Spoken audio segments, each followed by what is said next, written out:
Sabe aquela pergunta que, volta e meia, aparece na nossa cabeça? De onde vem a alma? Será que Deus cria uma alma novinha em folha para cada pessoa que nasce?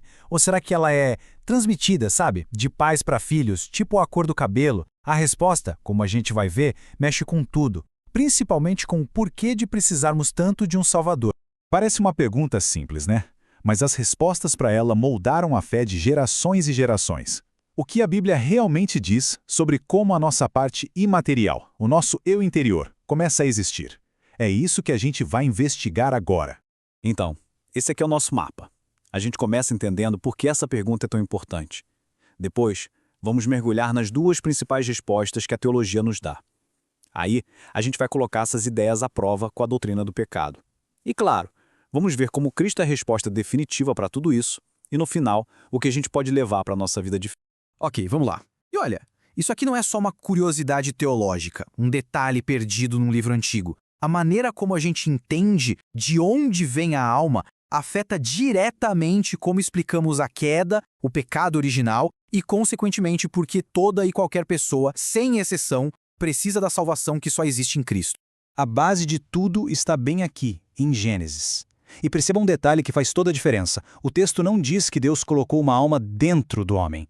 Diz que o homem se tornou uma alma vivente. Isso é fundamental. Mostra que o ser humano é uma unidade, corpo e alma juntos, e que essa alma não é uma peça separada, mas o resultado do sopro de vida de Deus que nos constitui. Bom, a partir desse ponto inicial, a história da igreja desenvolveu duas grandes tentativas de explicar o mecanismo por trás da origem da alma. Vamos dar uma olhada em como cada uma delas funciona. A primeira visão é o chamado criacionismo da alma. A ideia central aqui é que, para cada novo ser humano concebido, Deus realiza um ato criativo direto e especial. Ele forma uma alma nova, do nada, e a une ao corpo. Os defensores dessa visão se apoiam em passagens como essa de Zacarias, que fala que Deus forma o espírito do homem dentro dele. A ideia é que existe uma ação contínua de Deus na criação de cada vida. É uma perspectiva que, claro, enfatiza muito a soberania de Deus e o valor único de cada pessoa. Agora, a segunda grande explicação, o traducianismo. Aqui a lógica é outra. A alma, assim como o corpo, seria gerada e transmitida de pais para filhos. Ou seja, a humanidade inteira, em corpo e alma, vem organicamente do primeiro homem, Adão. O grande argumento para essa visão vem de textos como Romanos 5. Se por um só homem entrou o pecado no mundo, e se em Adão todos morrem, a lógica é que, de alguma forma, todos nós estávamos contidos nele, participando da sua queda. Para muitos, o traducionismo explica de forma mais direta, porque o pecado é universal. Então, para resumir de forma bem simples, a diferença crucial é essa.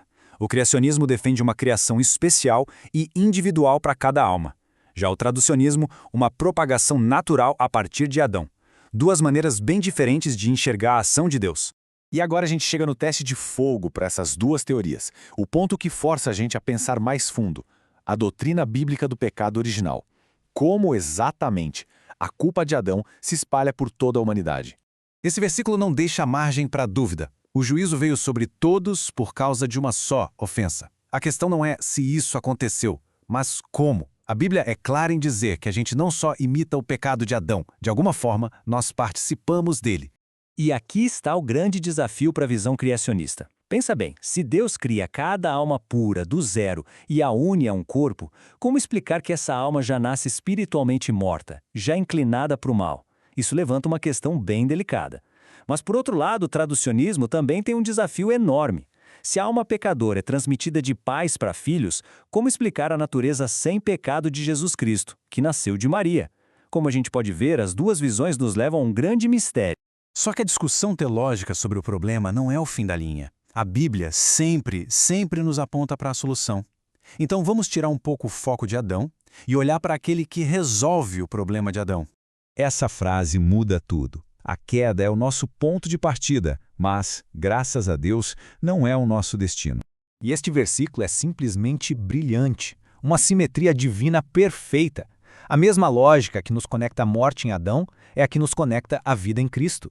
Se a nossa participação na queda é uma realidade terrível, a nossa participação na redenção, pela fé, é uma realidade infinitamente mais gloriosa e poderosa.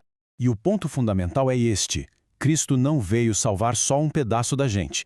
Ele veio redimir o ser humano por inteiro. A nossa esperança final não é fugir do corpo, mas a ressurreição gloriosa desse corpo, unindo alma e corpo perfeitos para todo sempre.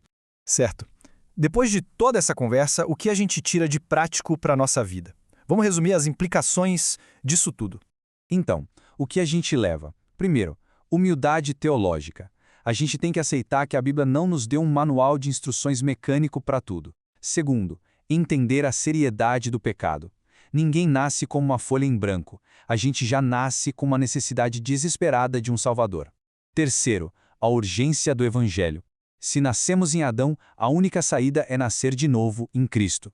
E por último, quarto, uma esperança viva, porque a redenção que Cristo nos oferece é completa, restaurando tudo o que foi perdido. No fim das contas, a pergunta sobre a nossa origem sempre nos leva a uma certeza muito maior. Nossa fonte, nosso sustento e nosso propósito final estão todos em Deus. Toda essa discussão teológica, no fim, nos leva de volta à adoração. Reconhecer nossa herança em Adão nos traz humildade. Se agarrar à nossa esperança em Cristo, nos dá uma alegria e uma segurança que nada pode abalar.